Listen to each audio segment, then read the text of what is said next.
The elevator shudders to a halt, generator dim, and the only camera that matters is the one someone killed at 10:37 p.m. Unknown caller, a velvet threat over the building's landline. Pay up, Ms. Whitlock, or I press send. Keiran's voice, steady as a countdown. Don't run. On my mark, we turn this on him. Before we dive in, make sure to hit subscribe, tap like, and share this video. The more voices we reach, the louder these stories become. And drop your city in the comments. Let's see where love finds us. The rain started as a rumour in the glass, soft, seeding the city with a shimmer that made Harbour Avenue look expensive again. Ava Whitlock watched it from her corner office, one heel hooked on the chrome footrest beneath her desk. Everyone called her impenetrable, stone-faced in boardrooms, unflinching in acquisitions, always arriving in a palette of winter whites that made the men around her look unfinished. But tonight, every mirror in the office told the truth she'd been avoiding.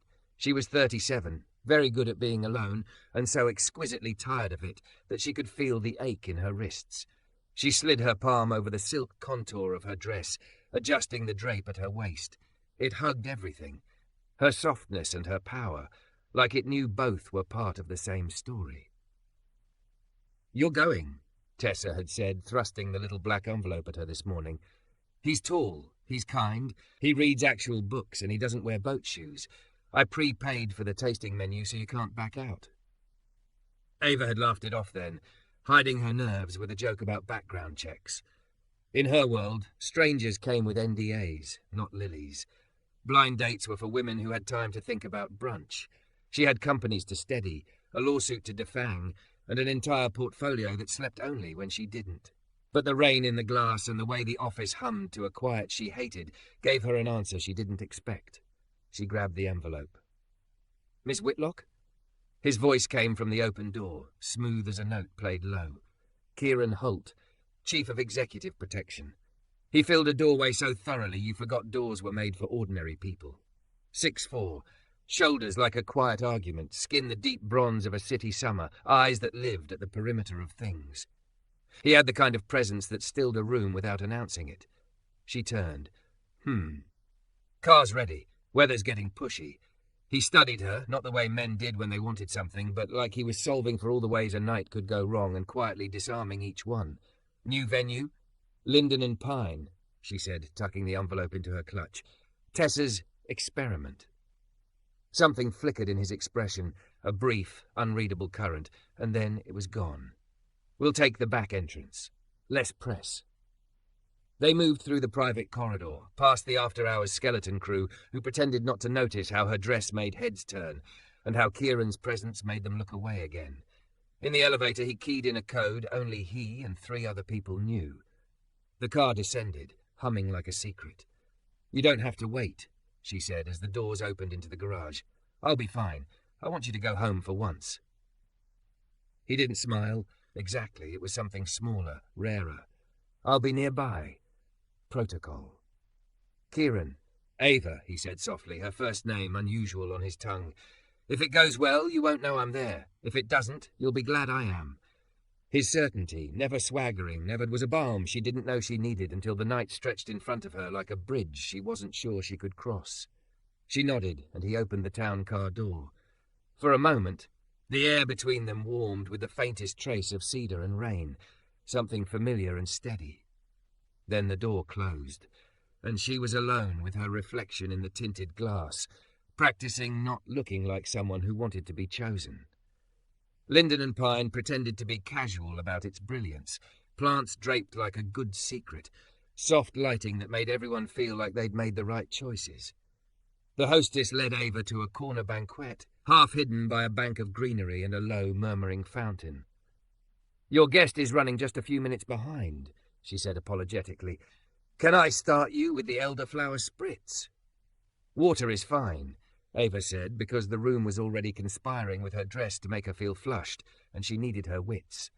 She placed her clutch on the table, thumb grazing the edge of the envelope. A joke bloomed in her mind. Imagine if her date was a disaster, someone who talked too loud or treated waiters like furniture. Imagine doing this again in 2 weeks. Imagine never doing it again and just buying a dog. The fountain kept up its soft talk. The room went in and out of focus around the door, strangers arriving, couples shedding rain, the darting ballet of servers. 10 minutes slipped past, then 15. A missed call pinged on her phone from Tessa. Nothing else. Her jaw tensed.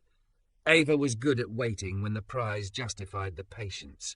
But she'd seen too many men treat her like a trophy, and too many boys treat her like a dare. Tonight she wanted to be a person. She was rehearsing the speech she'd give Tessa about mercy killings of friendships when a shadow fell over the table. The shadow said, "And that's on me." She looked up. Every part of her took a half-step forward and a half-step back at once. Keiran? He stood there in a charcoal jacket and a collared shirt, the kind of clean that didn't announce itself. No earpiece, no suit cut to conceal a sidearm. He looked like a man who might have come to say one thing and ended up saying another. The hostess, suspiciously fascinated by the napkin folds 2 tables over, melted away. Ava began, then stopped, because she was suddenly in a hallway with 100 doors and every one of them had a risk assessment taped to it. "Is something wrong?" He shook his head. "Only my timing. You're my date?" The way his mouth softened wasn't a smile. It was weather-changing. "Tessa asked me a week ago. Said she knew someone who needed a good man and a quiet night. She didn't tell me it was you, and I didn't ask. That's on me, too." 100 new doors. "You didn't recognize the restaurant name?" "I did." His gaze didn't flinch. "But I also know you've earned a life outside a security plan. I was going to text and bow out if you wanted me to, or sit nearby and make sure the guy was decent. Then I saw you walk in." He swallowed, something like conflict crossing his face, and I realized every road ended in me lying to you. Silence should have felt awkward. Instead it felt precise, like a surgeon's pause. Ava's heart did something she hadn't authorized. She should end this. She knew the policy manual by heart. He reported to her. He protected her. Anything else complicated things in ways no PR firm could prettify. But loneliness had a way of lecturing you in the space between right and safe. And he looked so honest she wanted to put her head on the table and laugh or cry or both. "Sit," she said. He did, careful, as if the chair had edges. The server arrived with water, and Keiran thanked them by name. How did he know everyone's name everywhere? And the room reassembled itself around the 4 corners of their table. "I won't make this your problem," he said. "If you want to walk away, I'll square it with Tessa, and we'll write it off as one more weird night in this job." "What if I don't want to walk away?" Ava asked, surprised at the steadiness in her voice. Keiran exhaled like a man stepping out of a storm. "Then we set rules. We tell HR before dawn. If they say no, then we choose your peace over my pride, and I transfer. If they say yes, we go slow, and you never feel watched. You only ever feel seen." Something inside her, some old, careful animal, lifted its head. She hadn't realized how starved she was for someone who understood the difference. The tasting menu arrived, each plate a small miracle, pretending to be humble, a coin of scallop-like bottled sunlight, carrots that tasted like childhood and apology, a steak that gave up too easily under her fork. Keiran seemed to know how to make space without ceding ground, how to hold a conversation in his hands like a glass he refused to drop. "You don't talk about yourself," she said over the second course. "Occupational hazard." "Indulge me," he told her finally, in a voice that never asked for pity, about the neighborhood that taught him both vigilance and grace, about the sister who wanted to be a pastry chef, and the mother who sent him articles about heart-healthy diets and then fried plantains anyway because joy mattered. About the night he learned that threat assessment wasn't just a skill, it was a promise. "And you?" he asked. "What do you do when you're not acquiring companies and scaring investors into excellent behavior?" "I buy lilies and let them die because I forget to change the water," she said. "I read business biographies and then secretly reread the same romance novel in a series of tragic disguises." She lowered her gaze. "I tell everyone I'm fine until I'm an inch from the edge, and then I pretend the edge is part of the plan." He didn't reach for her hand. He didn't need to. "You don't have to be fine with me." The words made the room tilt. She felt her throat go tight, the way it did when a memory tried to eject itself from her chest. "I'm not used to being handled gently." "I don't handle you at all," he said. "I stand near you while you handle yourself. And if the world misbehaves, I remind it of the house rules. The rain deepened outside, writing calligraphy on the windows. The server poured coffee. Ava realized she was smiling. The unguarded kind, the kind she usually gave to babies and dogs and spreadsheets that balanced on the first try. "Protocol says I should walk you to the car," he said later when the night had thinned and the check lay quiet between them. "Protocol says a lot of things." He rose. She did too, the silk hugging her in ways that made her feel like her body was an exhale, not an apology. At the door, a gust of night air carried the scent of wet stone and something like cedar. He stepped half a pace closer, not touching, the heat of him a border. "If I'm the wrong person," he said, steady, "tell me now and I'll make it true." She looked up at him, at the man who had watched her from the edges for 2 years without making the edges feel like cages, who had just offered to break his own life open to prove she wasn't a risk to be managed, but a woman to be met. "You're late," she said softly, and felt the smile pull at her mouth despite every training she'd ever had. "But you're exactly on time. Don't forget to subscribe for more intense cinematic love stories. Your click helps us make the next chapter." They left the restaurant to a world rinsed clean, streets slick as dark glass, traffic lights smearing into long ribbons. The driver idled at the curb while the doorman struggled with an umbrella that kept turning itself inside out like a punchline. Keiran lifted a hand, a tiny signal, and the town car eased forward. He opened the door, stepped back, and let her slide into the warm leather-scented hush. Only when the car pulled away did she exhale. The night had given her more than she asked for and exactly what she'd wanted. She felt undone and steadier at once, held together by something she couldn't name yet. Her dress still hugged the soft architecture of her body, and for once the word soft did not try to argue with power. He sat angled toward her, knees apart, hands easy on his thighs. No earpiece, no coded murmurs into a cuff, just a man containing 1,000 instincts and choosing restraint. "Ground rules," she said, because she was a CEO and ritual steadied her. "We said we'd talk to HR. First thing," he nodded. "I've already emailed a hold on my schedule for 8 a.m. compliance review. They'll know." "You always know," she said, not hiding the affection that rose up and startled her. "What about tonight?" "Tonight," he said, "I walk you in and let your doorman make small talk about the weather while I pretend I don't hear. I sweep the lobby with my eyes and hands in my pockets. I take the longer route to the elevator because the shorter one has a blind corner. I say good night 2 feet farther away than I want to, and then I go home and feel all of it, like a person." "Like a person," she echoed, and felt the word land somewhere she had stored breakable things. The car cut through the wet city. The driver kept the radio low, just the murmur of a late-night DJ who understood loneliness like a language. Ava watched the skyline give up its edges to the fog, and for a moment pictured her life if she did nothing, if she let this be a good night that stayed a night, if she went back to lilies that died and a bed that never warmed before sleep. "Tell me something true," she said, surprising herself. He swallowed once, not with nerves but with care. "I don't remember the moment I learned to be careful. I only remember the moment it cost me something I wanted. It was a window seat on a trip I could have taken with someone I hoped would be my person. I traded it for an aisle to watch the crowd without saying why. She called me a ghost and got off the plane. And now you're here," she said softly, "on a date that is also a risk assessment." "And a risk worth naming," he said. They pulled into her building's awning, rain shouldering the glass in sheets. He was out first, talking with the doorman, Henry, late 50s, meticulous, terrible jokes. And then he was offering her a hand not because she needed it, but because he wanted to be the one to feel her steady her balance. Her palm was warm against his, and something sparked low in her, bright, uncomplicated wanting, layered over older things. Fear, relief, hunger. 2 residents crossed their path with grocery bags and apologies. The elevator doors slid open. Inside, the mirrored walls returned them to themselves at a dozen angles. Her curves dressed in silk and intention, his frame absorbing space and giving it back. He pressed 43 and stepped half a foot to the side, a lifetime of knowing when closeness becomes pressure. "Keiran," she said, eyes on their reflections, "what if I'm not good at this?"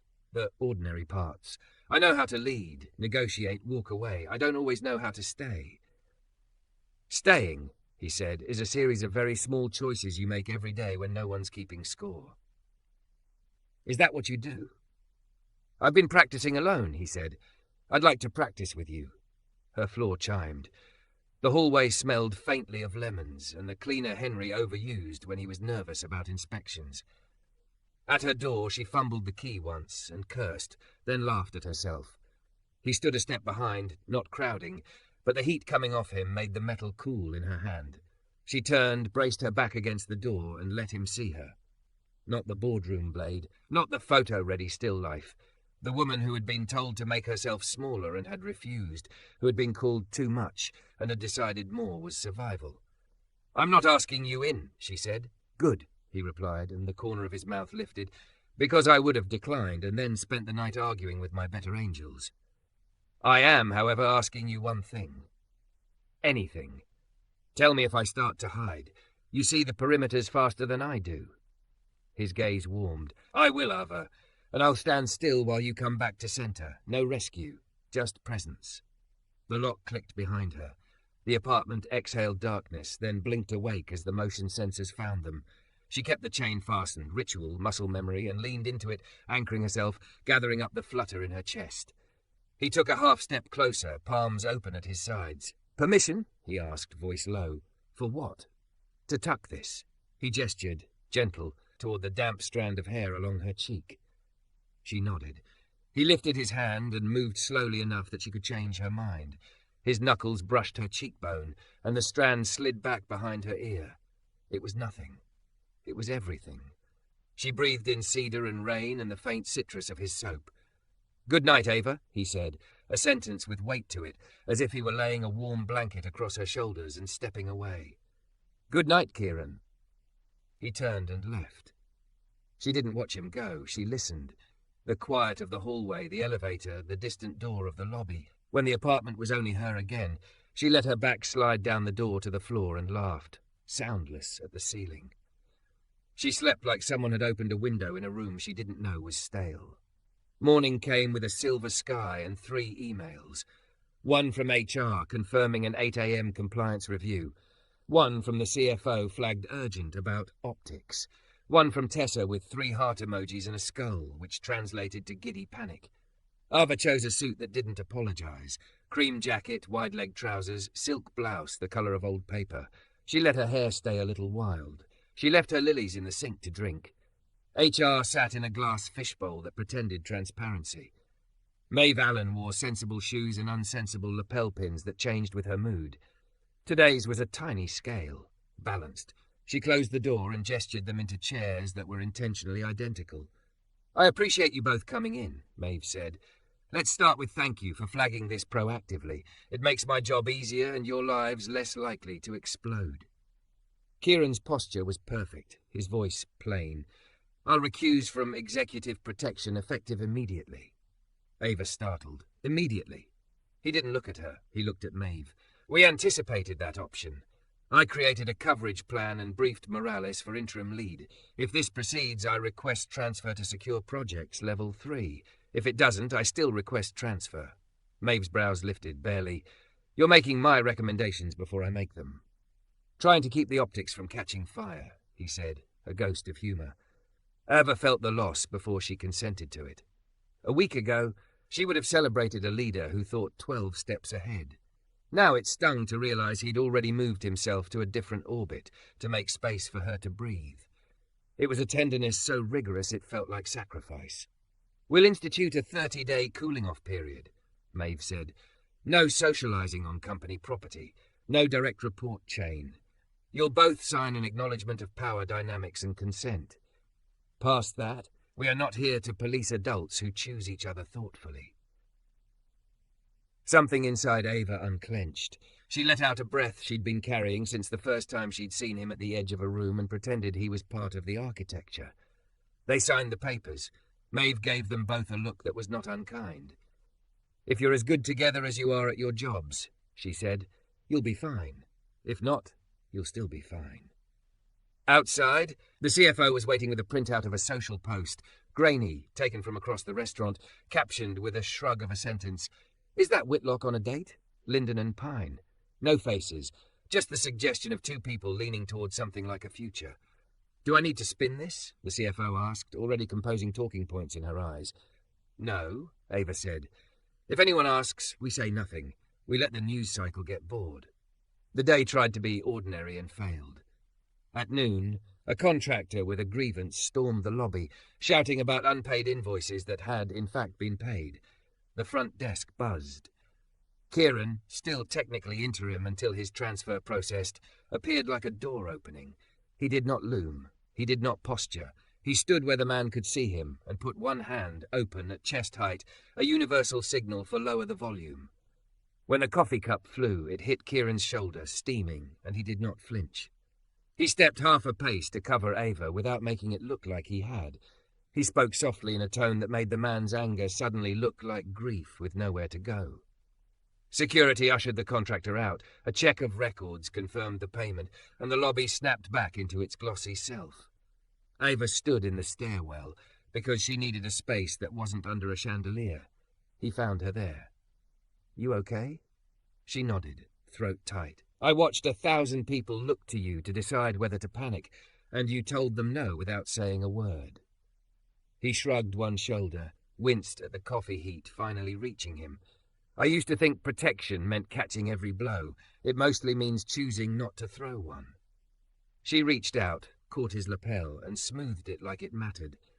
The stairwell hummed with building breath, the low thrum of systems none of them thought about until they failed. She looked up. He was close enough now to ruin her lipstick. He didn't move. Permission, she whispered. For what? To say yes. Before he could answer, her phone vibrated, insistent.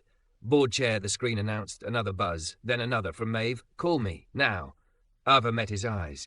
She didn't have to say it. Go, he said. I'll be here when you come back. She thumbed answer. Eleanor. Upstairs, came the reply, voice cool as a conference room. We have a situation. And it's not just a rumour anymore. The boardroom windows were a wall of storm. Beyond them, the city blurred. Inside, everything had too many edges. Eleanor Price, the board chair, sat at the head with a tablet turned toward Ava. The screen showed a photo taken through glass. Ava in silk, Keiran in charcoal, two figures leaning toward each other under the fern canopy of linden and pine.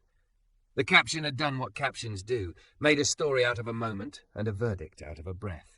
It's moved from gossip to narrative, Eleanor said, voice even. Funds are emailing. One activist group is drafting a letter about power dynamics and security risk. We disclosed to HR at 8 a.m., Ava said. Cooling off period, transfer, documented consent. We did this by the book. The internet doesn't read our book, the CFO murmured, sliding another paper forward. There's also lobby footage from this morning, cropped to make it look like Keiran menaced that contractor, context-free and spreading.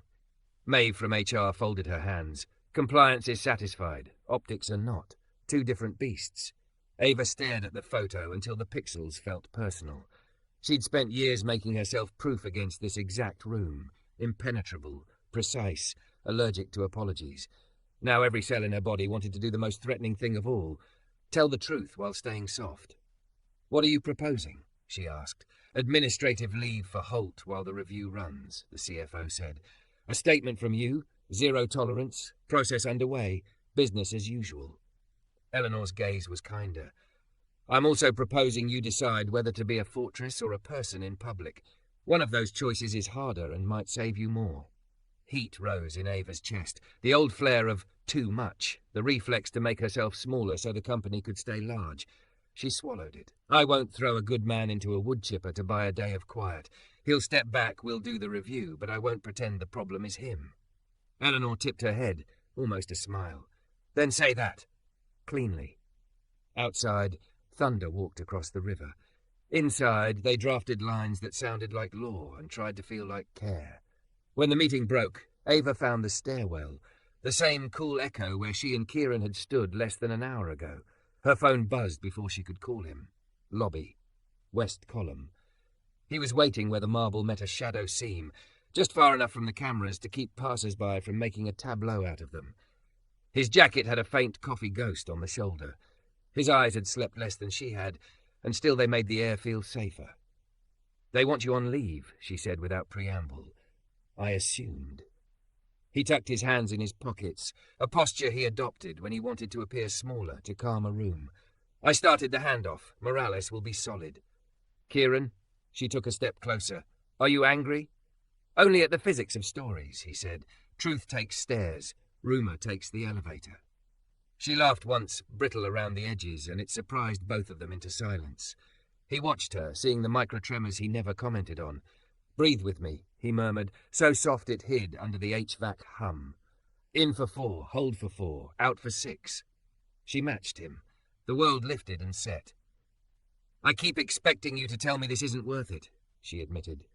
He shook his head. "I'm tempted to tell you I'll resign so you don't have to bleed for me in public. But that's the part of me that confuses leaving with love. I'm trying to unlearn that." Her throat tightened with a gratitude that felt like grief's cousin. "Stay," she said, the word heavier than its size. "Let me fight for this and for you. I won't choose between." The elevator arrived and, as if staging an opinion, shuddered between floors before jolting to a stop. The lights snapped to generator dim. She had 3 seconds of memory. Sirens from childhood, a locked utility closet, a father who banged doors when business went bad, before Kieran's voice found her again. "Still with me?" She nodded, breath steady now because he was counting with her, a metronome hidden in a man. In the half-light, their reflections were softer. The space between them felt not like tension, but like consent. "You're good at turning panic into plan," she whispered when the car resumed. "It's humbling to realize I've only ever watched you do that for other people." "I've been doing it for you for 2 years," he said simply. "You just didn't know I was including your heart." The doors opened to 43. The corridor smelled like lemons and the varnish Henry used when he wanted everything to gleam for inspections. Her office door was an archive of handprints no one could see. She touched the handle and paused. "If you'd met me in another life," she said, "no title, no protocols, would you have crossed a room for me?" "In any life," he said, "I would have looked up and known." The day refused to keep quiet. At noon, Ava stood in front of her senior team and told them what they already knew and what they needed to hear. "We followed policy. We'll follow it again. We're not interested in punishing professionalism or policing adults who treat each other with care. We will not be stampeded. Now, what are the 3 biggest risks to revenue this quarter that have nothing to do with my personal life?" They laughed, not because it was funny, but because muscles needed release. For 20 minutes, they talked supply chains and vendor churn and a compliance audit in Munich. The sky darkened and then relented. Back at her desk, Maeve appeared with a face that made Ava's blood drop 3 degrees. "Something new," she said. "Anonymous report claims Holt used his credentials to disable the south elevator camera at 10:37 p.m. last night." Ava blinked. "He left me at the door at 10:05. Badge logs show a ping at 10:36:58 by Holt's ID on panel C. We don't have footage. The report claims the camera was down 12 minutes. "Cloned badge?" Ava asked, already riffling through a mental file of prior incidents across other firms. "Could be," Maeve said. "Could be a very convenient fabrication. Our vendor is digging." The room tilted, not with fear this time, but with anger, clean and cold. Someone was turning a tender story into a pretext. Someone wanted this to be scandal, less about a woman who dared to love, and more about power reasserting itself. She texted Keiran, "Come up." Back hall. He arrived like water finds a riverbed. She showed him the log. He didn't swear. He didn't flinch. He reached into his inner pocket and pulled out a small black sleeve. "Faraday," he said, "where my badge sleeps when I'm off duty. I dropped it in at 8:13 p.m., pulled it out at 7:06 this morning." "Could anyone have borrowed it before?" she asked. "No, but someone could have skimmed it. We flagged a merchant downstairs last month for trying to install a reader by the cafe. We shut it down." Ava paced once, the old habit of thinking while moving. If they skimmed you, they skimmed others. Check for after-hours pings from IDs with alibis. Maeve was already typing. On it. They waited, the kind of waiting that feels like standing in a doorway with weather on both sides. Keiran sat, which he hated doing in her office, but the posture let her feel taller, and he knew that mattered right now. His gaze moved over the room, cataloguing exits and the plant that needed water, the way he always did when he had to make something safer than it was. "You're calm," she said. "I'm with you," he answered. "I get calmer near you." The email hit Maeve's inbox and beeped into the air. "Well," she said, eyes widening, "there were 3 other pings within a minute. Facilities manager, night concierge, and—" She stopped, inhaled. "Tessa Hart, your chief of staff." Ava felt the floor do a slow, deliberate sinking. Tessa with the black envelope. Tessa who chirped hearts and skulls into her phone at midnight. Tessa who would never, unless she had been tricked or terrified or both. "Bring her in," Ava said, and realized her voice had dropped into the register she used when a deal was about to turn and she intended to take the wheel. As Maeve left, Keiran stood. "Before we make this a trial," he said, "we make it a question. She might be a pawn." Ava nodded. Her heart was a drum and a bruise. The door swung open. Tessa stood there with wind in her hair and panic in her eyes, clutching a phone like it was a burning thing. "I'm so sorry," she blurted before anyone asked. "I think I did something. I didn't mean," he said. "He has." "Tess," Ava said, soft and lethal. "Who?" Tessa's gaze slid to Keiran, then back, pleading. "The man who sent me the linden and pine photo last night. He said if I didn't help him test a camera reset, he'd leak the receipt from my mom's chemo. He knew the clinic name, Ava. He knew the dates." Her voice cracked. "I used my badge on panel C. I thought it would just reboot. I didn't know he was going to use it to frame Keiran." The storm pressed its forehead to the glass. In the hush that followed, a dozen truths lined up like dominoes, and Ava felt which way they wanted to fall. And then Tessa's phone lit again, unknown number, the same as the night before. It buzzed once, twice, a third time insistent, as if the caller could smell the moment turning against him. Ava looked at Keiran. He didn't move except to tilt his chin, the smallest nod. "Your call." She tapped accept and put it on speaker. "Miss Whitlock," her voice purred, almost cheerful. "Lovely day for a headline, ready to discuss terms?" The voice on speaker was bright, like someone smiling too close. "Miss Whitlock, you strike me as a practical woman. Practical women know when to settle. A modest sum, a short leave for your bodyguard, and we all forget last night. Or I press send, and your board spends the quarter cleaning up your heart." Ava glanced at Keiran. He didn't blink. His gaze had gone soft focus the way it did when he was building a mental map. Maeve slid a yellow legal pad toward Ava. Already scrawling, "Stall. Ask for specifics. IT tracing." Ava rested her elbows on the table as if the caller were a difficult vendor and not a man with a hand on her life. "What is it you think you have?" "Oh, only the usual," the voice said. "A kiss that isn't policy compliant, an elevator camera you kindly turned off, a receipt at a restaurant where your chief of staff booked a table under a false name. Naughty, naughty." Across from her, Tessa flinched. Ava reached for steadiness like a coat.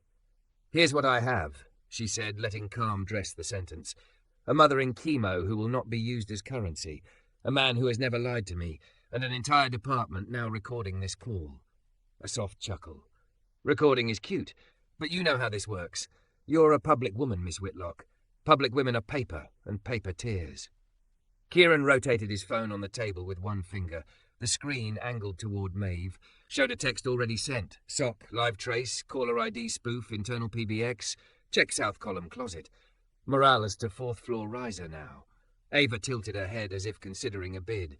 "What number should my counsel call you back on?" Now. The sing-song thinned. "Don't make this formal. A single transfer to a discreet wallet." "Which is empty," Keiran said conversationally, so mild the room almost missed it. "The BTC address you sent to Tessa last night has no inbound history and was flagged by Chainwatch this morning. You're sloppy." Silence. Then the smile voice again, stretched tighter. "You're charming, Mr. Holt. Tell me, do you always flirt with the guillotine?" Kieran's eyes lifted to meet Ava's. They were so calm she felt the ground under her feet remember itself. "Terms," he said, still speaking to the caller, still sounding like he was explaining a kitchen appliance. "You drop the phone somewhere public when you're done. You don't go home. You will be detained before you get the satisfaction of watching the upload bar you keep dreaming about." "What makes you think I'm anywhere near you?" Kieran's hand flattened on the table, palm down, the smallest anchor. Because your signal is piggybacking an analog line and routing through our south elevator panel. Because your delay between speaking and our speaker output has a half-beat echo, we only get through the building's PBX. Because you panic about control, so you chose proximity. Ava watched the colour drain from Tessa's face and come back, 2 shades braver. Maeve's phone buzzed. She read. Morales has eyes, Maeve whispered. South service closet. Someone in a vendor vest with a laptop and a cell signal booster. Keep him there, Ava said. She folded her hands and let her voice go quiet in that way that made even loud men lower theirs. I'm going to end this call now, but before I do, if you love any person more than you love this little game, call a lawyer, because I will not spend one more second paying rent to your fear. She hit end. For a heartbeat, the room had the soft emptiness of a church between hymns. Then the radios chattered, a composure chorus. 2 minutes later, Morales pinged the group thread a photo of hands zip-tied in a service closet littered with tools and a cheap black box with its sticker peeled off. 30 seconds after that, building security confirmed the man matched the contractor with a grievance from the lobby, his temper now suddenly understandable. He'd been staged as a decoy and a fuse. Ava's throat burned with the unfairness of it and the relief. Get him somewhere safe, she said. I don't want him turned into content twice. Already in the conference room off facilities, Maeve said. Police en route. IT has the laptop. And Tessa, she pivoted, we'll file a separate report on the extortion. You will not be punished for being terrified. Tessa crumpled into a chair like gratitude was heavier than shame. He knew Mom's clinic, she whispered. He described the mural on the 2nd floor. Ava felt heat spike behind her eyes. We'll ask the clinic about their third-party billing vendor, she said. He's not a magician. He's a thief with a spreadsheet. Keiran stood. His shoulder where the coffee had landed earlier was a dull bloom, but he moved like everything that hurt could wait. I'll go sit with Morales. Ava placed her hand on his sleeve. She didn't squeeze. She didn't need to. Stay. He stayed.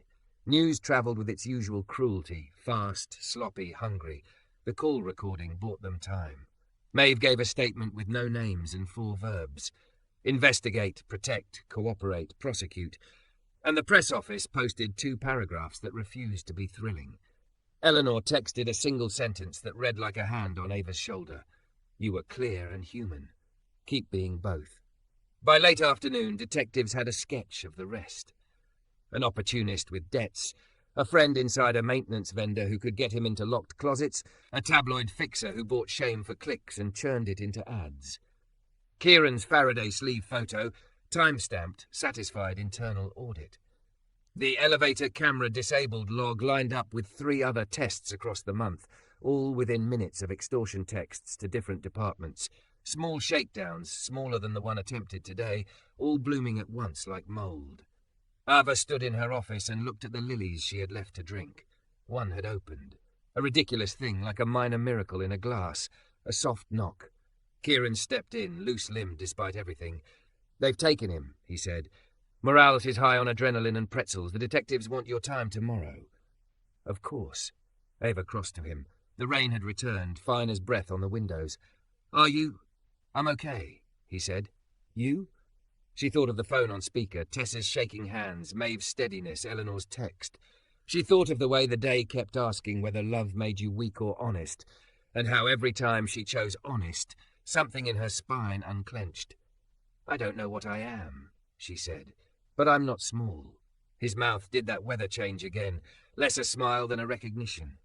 Good. They both knew what came next. Maeve would file the paperwork that moved him off executive protection. The 30-day cooling-off period would start. They would leave the building separately.